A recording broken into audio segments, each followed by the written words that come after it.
Yesterday, Sarah Filberts, one of our school cleaners, died in the classroom 2.4 at Archbishop Ilsley Catholic School. We are greatly saddened by her loss, and our thoughts are with her family at this incredibly awful time. Sarah was a free spirit who loved life and enjoyed making others laugh. She worked at Archbishop Ilsley for just over a year, and her dedication to the job was never questioned. She will be in our thoughts and prayers. May her soul rest in peace.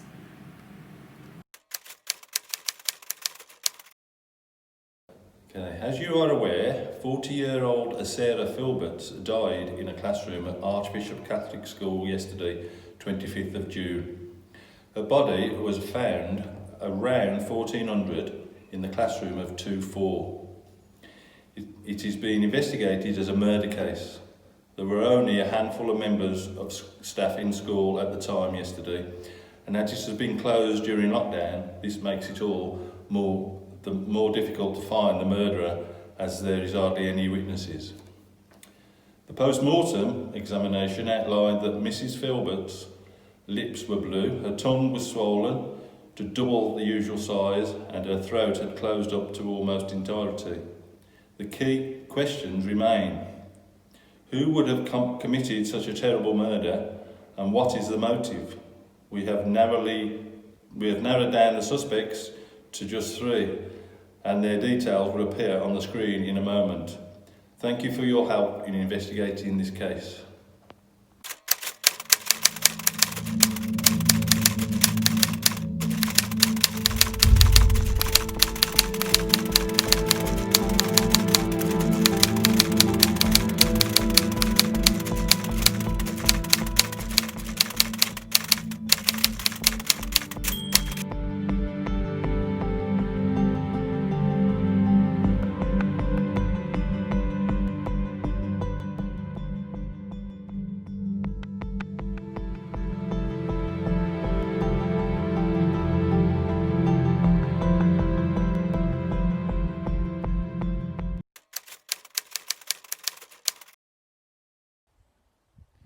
I was at school yesterday planning work for next year, and I popped out to Morrison's using the back gates of the school for some lunch at around 12 o'clock. I saw a man dressed in a black tracksuit loitering around the gates and looking as if he was about to break in.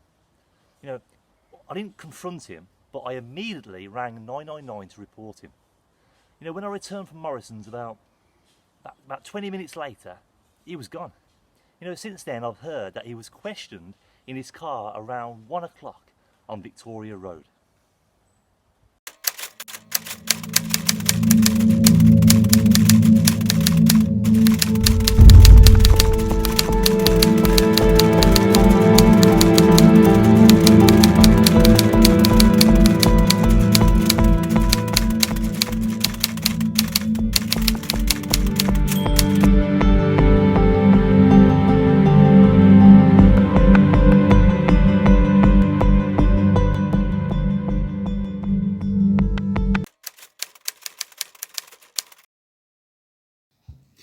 Yesterday, myself and Miss Burrows interviewed Miss Hobbs for the role of an English teacher. She arrived promptly at 10 a.m. and she delivered an excellent Zoom lesson. Following the lesson, we then interviewed her for 30 minutes. She spoke with confidence and intelligence. She was dressed very professionally in a dark suit and her hair was tied up. She wore fantastically bright red nails, which really stood out and caught my eye in the Zoom lesson. Miss Hobbs then left the office at 11 o'clock and myself and Miss Burrows considered whether to offer her the job. However, at the start of the interview, she did mention that she had a friend who used to be a cleaner at the school but didn't give any further info, so we just glossed over this and went straight into the interview.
Do you describe the relationship between Sarah and Barbara?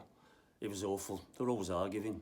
It was constant. Fran had to have a word with them and tell them, you know, what he'd have to fire them if they didn't stop. It stopped briefly, but I heard them arguing just yesterday. What were they arguing about? Oh, rooming, you know, always Sarah wanted to clean the first floor, but Barbara wasn't best pleased. I think I heard a hoover get thrown at one point. And how did you find Sarah? Oh, it was, you know, it lived with me for the rest of my life. Her eyes were still wide open and she lay on her back motionless. I was stunned. As I got closer, I could see her lips were blue. I immediately rang for an ambulance and then the police. And then the body in the middle of the room, 2.4 I think it was. Nothing else in the room seemed different or strange. It was like she just collapsed. Where she was, so bad.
So then, we're about to enter the classroom of 2.4 where the murder has taken place.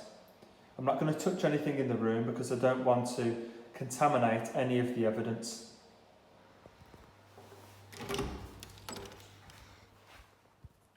So, as you can see here, where the X is on the floor is where the body was found. Obviously the body's been taken away now, but the evidence has been left in the room.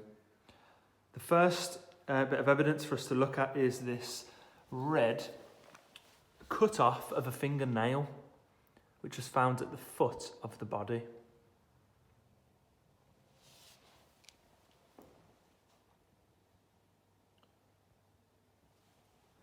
The next evidence we're going to look at is a takeaway disposable coffee mug. And on the mug is the name Debbie Emily Brown Tranter. Debbie Emily Brown Tranter. Now, I don't know if that means anything to you as detectives. It certainly doesn't mean anything to me at the moment. But that might be a crucial bit of evidence. We will see. And the last evidence that we're going to look at is over here. Again, this hasn't been touched or moved. It's left on a desk and it is a glasses case. As you can see, nothing else in the classroom has been moved or altered.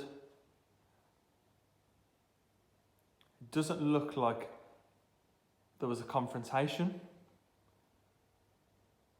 because the classroom actually is completely normal apart from the body in this aisle and those 3 bits of evidence that we have found.